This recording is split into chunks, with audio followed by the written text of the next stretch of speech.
While laying in her bed, the cracks overhead more and more looked like a camel. Today's a rainy day and I can't go out and play. Would you take me for a ride, camel? Said the camel crack, climb upon my back, and right through the wall they did go. In 2008, there was a discussion rising about a certain Sesame Street short, where a crack in plaster comes alive. Nobody knew the name, and with a search spearheaded by John Armand, people were wondering whether or not it was actually real. When John was anonymously sent a copy in the mail that he wasn't allowed to share online, it even made things more mysterious. That was until Daniel Wilson, the founder of the Lost Media Wiki, was sent a copy through email, without a name, without restrictions. And everyone got to see cracks. Never been, and in corner found a giant crack. Who are you, they said. The crack just growled instead and made himself look very big and mean. He said, I am Crack Master. But just then the wall plaster began to crumble to the floor, and where the monster stood were only beams of wood. He destroyed himself trying to be mean. Then, in 2012, a forum post about a man coming out of a clock and a wall to take a girl on an adventure was also gaining steam. Nobody could figure out what it was either. There was fan art for this hazy memory. People would respond and say that they remember watching it too. And then in 2017, it was simply stumbled upon by a user named Nitrate Nerd. These, along with a Nickelodeon movie called Crybaby Lane that gained attention on 4chan, were the catalysts that would start what people call the Lost Media community. A group of people across the internet that like to search for things that people don't have access to. I won't bore you with the early politics of the community, but as it started to find a name for itself when the Lost Media Wiki started in 2012, friction started to form ever so slowly. People weren't looking just for stuff they couldn't remember, but stuff they could remember but wasn't available anywhere. The definition of lost media online was already starting to shift. New sub-communities outside the wiki were also being formed because of the changes or specific hunts that needed their own space. Around 2017, when YouTubers like El Supersonic Q and Blame It on Jorge were beginning to cover lost media searches, people were taking notice that this had some popularity to it. These YouTubers were successful in talking about it. They would say the names of the people that found things, and soon, because of this, there was more interest in searching. But much of that interest wasn't because of the content itself, but because they wanted the spotlight that YouTube was giving. As time went on, the community continued to grow as more things were gaining popularity. More people were joining either because they were actually interested in searching for something, or because they wanted the fame for it. And over time, the community began to take on a certain image for people.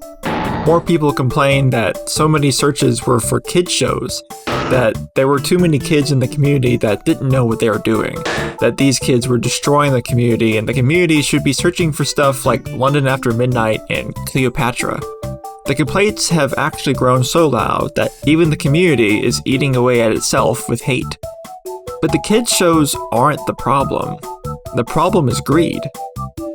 The lost media community as an idea didn't really start in 2012. Some could say it started thousands of years ago, but in a more modern sense, it started in the 80s and 90s when people were trading film prints and VHS tapes of rarities like work prints and game show episodes. In a trading circle, you can't get something unless you already have something. Movies and episodes unseen for decades are essentially used like currency. These trading circles continue today. The trading originally started as a hobby bound to the physicalities of tape during the 90s. Today, much of its reasoning for existence is tradition, greed, and keeping out of the spotlight in case the copyright gavel comes down upon them.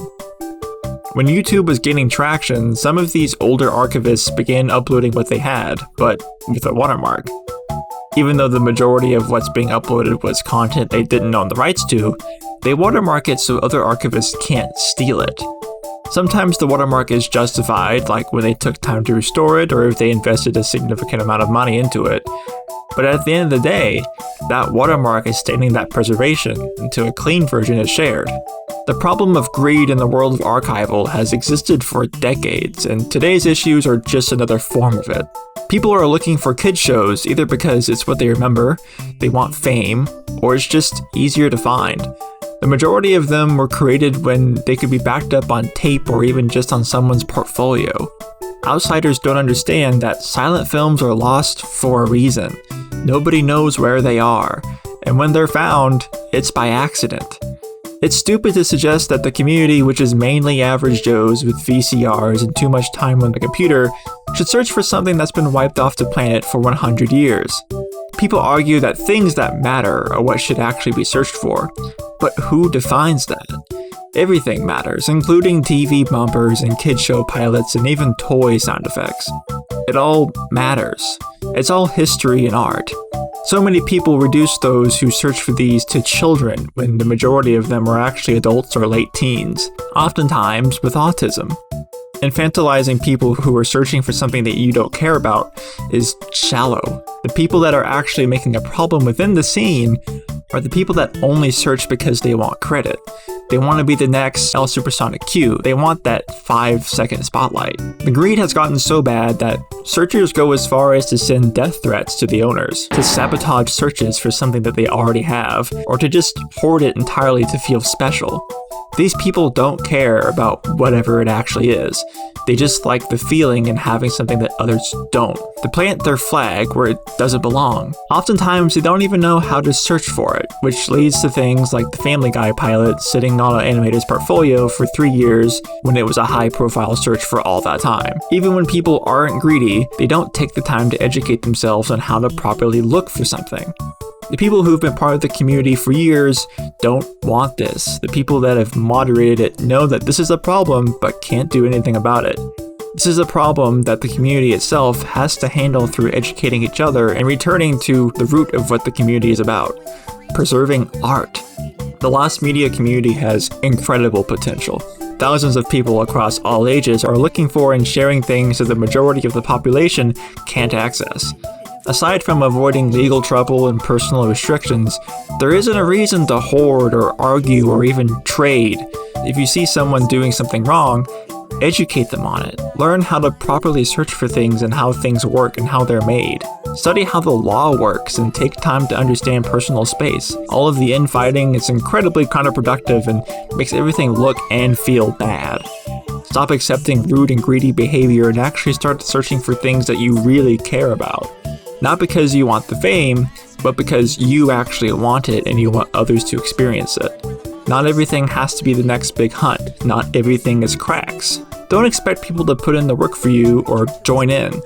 That's your job. You are the captain of your own search.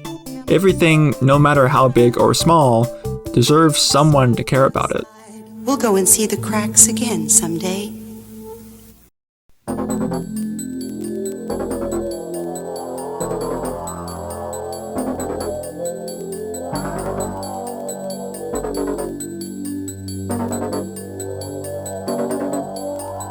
This is CBS.